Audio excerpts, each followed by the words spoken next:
It is the year 2022. We are in the month of June, and Rafael Nadal has won his slam number 22, perhaps putting end to all debate on the greatest of all time. But right now, I have two gentlemen with me. One is a gold medal winner from Commonwealth and Asian Games, Somdev Devvarman, who's a well-known also tennis commentator. The other also very well-known tennis commentator and former Davis Cupper, the captain of Billie Jean King Cup team, Vishaal Uppal.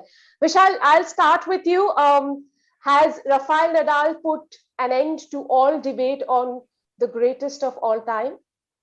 Oh, that's a tough one. I'm biased towards Federer, but yeah, definitely. I mean, what he's done has been incredible. I think more importantly, the dominance he's shown at French Open, that has put the fear of clay in many a generation.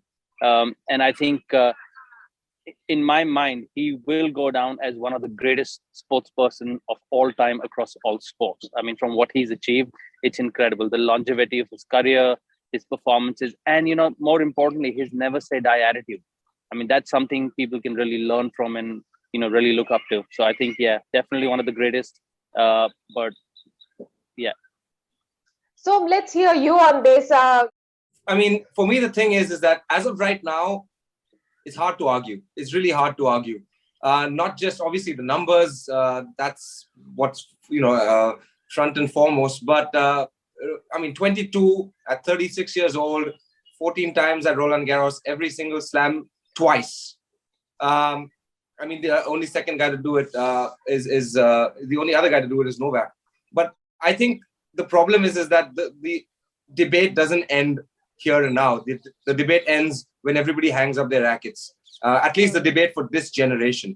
And when it comes to Roger, I mean, I think we'd be optimistic to say we'd be hoping for more.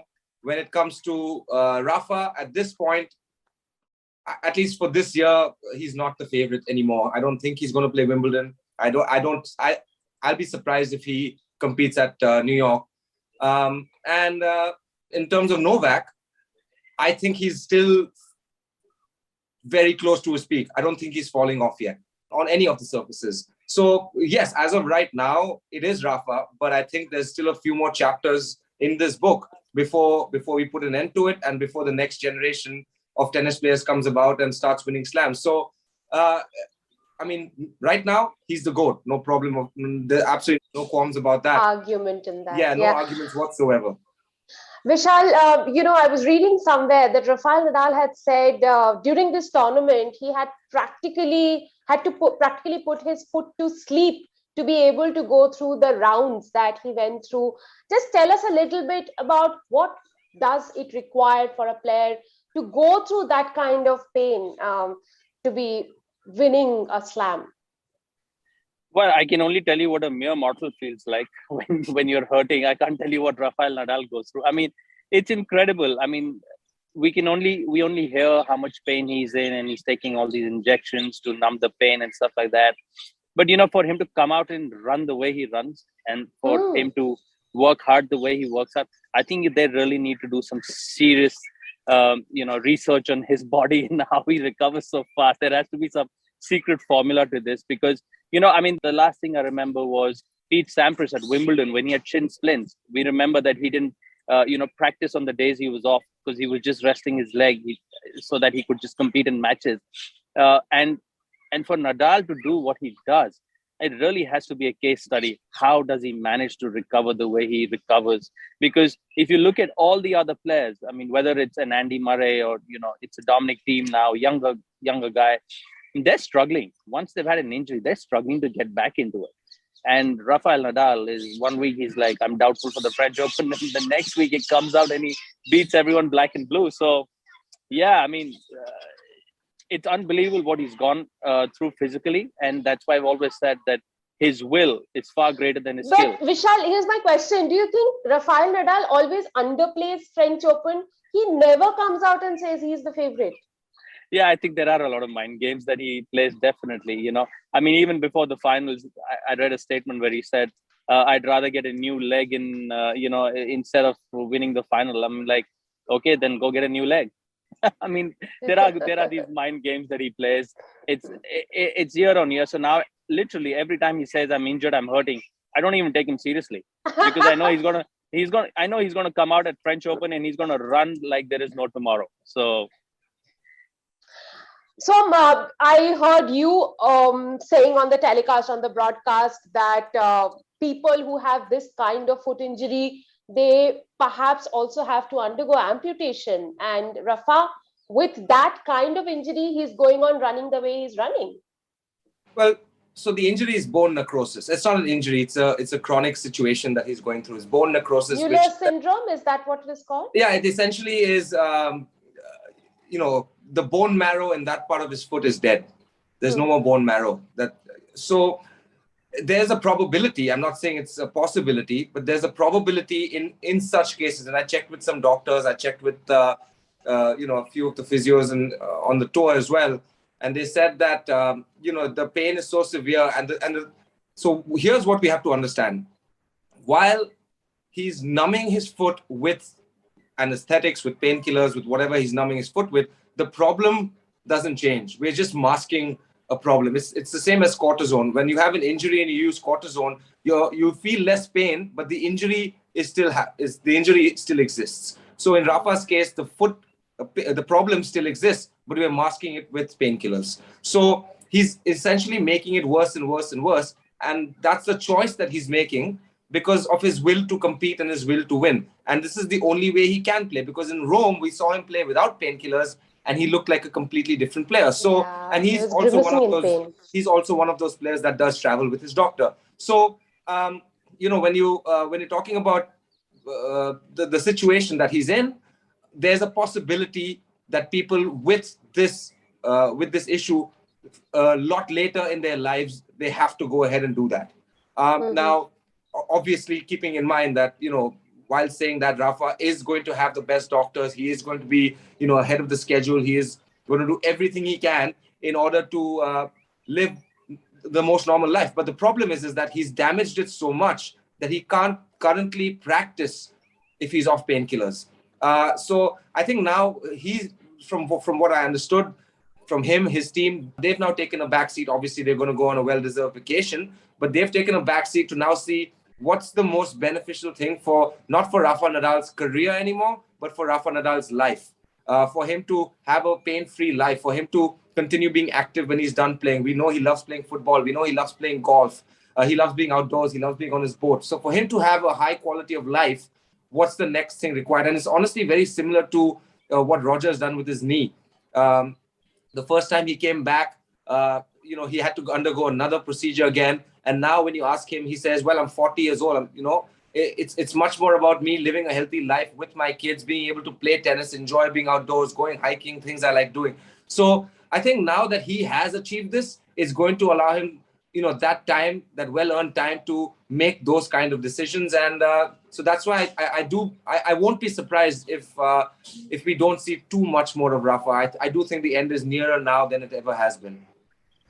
Vishaal, would you say that pretty much this year is the last year that we will see these two on the circuit, Novak and Rafa together, because we've already seen Novak and Rafa together in French, not in Australian. We don't know what happens in the next two. And we also don't know whether Roger Federer ever returns. Well, a generational shift is definitely happening. Whether we're going to see Nadal, carry on much longer, like Som said, is something that we'll find out in due course of time. But Novak definitely looks pretty damn good to go on for a few more years. He's looking fit, he's looking sharp, and most importantly, he doesn't have the same injury issues that Nadal and Federer are, facing. So I think definitely a big generational shift is coming. Tennis is going to be at a huge loss with with these guys going into the sunsets of their career. But at the end of the day, there is a lot of new exciting talent also coming up, and they in my mind may not reach the greatness that these three have reached, but they'll definitely keep the sport pretty entertaining and alive. And particularly the men's draw. If we look at the men's draw, it's just so competitive. It's ironic we are talking about Nadal's foot here, But the man who hobbled out of the tournament was Zverev, who was giving some real high competition, Somdev, to Rafael Nadal. And I for once thought that could have turned out to be the best match of the tournament. Yeah, it really was a shame it ended the way it did. You don't want to see anybody in that kind of agonizing pain. I mean, that's excruciating. I think most tennis players have probably felt that at some stage in their career. I know I did as a junior, not luckily not when I was playing. Good news and bad news, obviously. Bad news for Zverev is that I thought he was playing about as well as he possibly could have played, not just for that match, but also in his win against Alcaraz. I think he played simply phenomenal to beat Carlos Alcaraz in the kind of form that he was. In the next match, I mean, all you can do as a tennis player is put yourself in the right positions. He was up a break, sure, broke back, but then he was up 6-2 in the breaker. Unfortunately, didn't close that out. Sure, Rafa greatness, but from the Zverev perspective, is he disappointed? Yes, but he put himself in a position to win. He didn't close, and he needs to work on that. But then bounced back unbelievably well. He was, I thought he was playing better tennis than Rafa was, but Rafa was using, different parts of his intangibles, his game, his experience, in Philippe Chatrier to find a way to claw back, which he's done so many times in his career. But from a Zverev perspective, I think that would give me confidence. The only thing I would be worried about is, if that ankle injury will be a problem later on in his career moving on. I certainly hope it's not, because from what we've seen, he's really taken his game to the next level. He's got Hugo Gravel, who was a physio at the ATP Tour, who's his personal physio. In terms of, he also put out a message that said no bone has been broken, which is very good signs. It's just a ligament tear, ligament strains. It's not great, but you will take it based on, we thought if it was broken, now we're looking at 8 months. But now that he's given us that it's a ligament tear, we're looking at 8 weeks. Maybe there's a small chance, in my opinion, that he is back for New York. I'm not sure, but at least knowing Zverev, knowing the team that he has, the resources that he has, they're going to be very aggressive with rehab. There's a small chance that he's back in New York. So good news and bad news. The only hope I have for him is hope this injury doesn't play into the way he's moving for the rest of his career. Vishaal, for the interest of my viewers and listeners, could you please tell us how the injury happened? Because there was no replay that was shown by the replay cameras. I believe the replays were shown at the court. To me, who just saw it one time, it looked like his foot had got stuck in the soil. Could you just explain what it was and how did that fall happen? Yeah, I think Rika, he went to, while he was trying to slide for the ball, I think his foot got stuck and he just rolled over it and his entire body weight, fell on top. I went through exactly the same thing in 1998 at the national championships. And I remember how painful that was. I was out of action for 4 months. Post that, I had ligament tears, bad ligament tears, and it really, put me back by 4 months. So I think it's a nasty injury, no doubt. It's a very nasty injury. But again, science has improved a lot. Healing technology, healing methodology has improved a lot. So I'm pretty sure that they will be very aggressive with it, like Som said, and they will make sure that he's up and about, as soon as possible. To my mind, if he had a fracture, he should have been partying, but he's got a ligament tear, which is far worse. So I think he's going to take some healing. He's going to take some rehab, but rest assured, it's nothing too untoward that he can't come back. It might take him 2 or 3 months, but again, when he comes back, the big question will be, how soon does he get back being match sharp and match fit? We're seeing guys like Dominic Thiem and stuff really struggling to get back on the tour because the tour is so competitive. So, that's a big question. We'll have to wait and watch. But I think, like Som said, he's got great physios, great doctors around him, and he'll be back soon. We spoke about the semi-final match. Let's talk about the final. And here, Casper Ruud has, in fact, made a joke about being Rafael Nadal's victim. So what would you say of the moment when he broke Rafael Nadal in the second set? And Nadal quickly comes back. And it feels like, it almost seems like that moment when he was broken, he just couldn't accept that he was behind in the match. There's a crazy stat about Rafael Nadal. when he gets broken at Roland Garros, about 47% of the time, so about half the time, he breaks back in the next game. For me, that stat is absolutely mind-blowing. Keeping in mind, it was 1-3 when that happened. What's next? He wins 11 games in a row. So this is the kind of pressure that Rafa puts on his opponents. They have to play. Well, two things have to happen if you want to beat Rafa. They have to play absolutely mind-blowing tennis. They can't miss. They have to go for it and they have to execute. If you leave the ball half short, Rafa is hitting a forehand. If Rafa hits too many forehands, it's trouble. It's trouble. And over here in this match against Ruud, it's just a matchup. Tennis at the end of the day is all about matchups. It's all about the intriguing matchups. That's why I thought it was so great to see Zverev, because the matchup for him versus Rafa, it really works out because he has a massive serve. He can hold serve and he can attack with that backhand, which he likes to lean into. Casper Ruud's a very different player. He's much more of a David Ferrer kind of player who loves running around, hitting his forehand. But he doesn't have he's got a really good serve, but it's certainly not, among the top 10 in the game. And his backhand is certainly not among the top 20 in the game. So it's just about patterns. We've seen Rafa destroy players with one-handed backhands on the finals at Roland Garros. We've seen him beat Roger. We've seen him beat Thiem. We've seen him beat Stan. And of course, great double-handed backhands in Soderling. I know he lost to him once, but even Novak, including this time, including last year at the finals as well. So 2 years ago at the finals, excuse me. So, once Rafa figured out that this matchup was, so much in his favor, he didn't really have to get away from plan A, because plan A was working.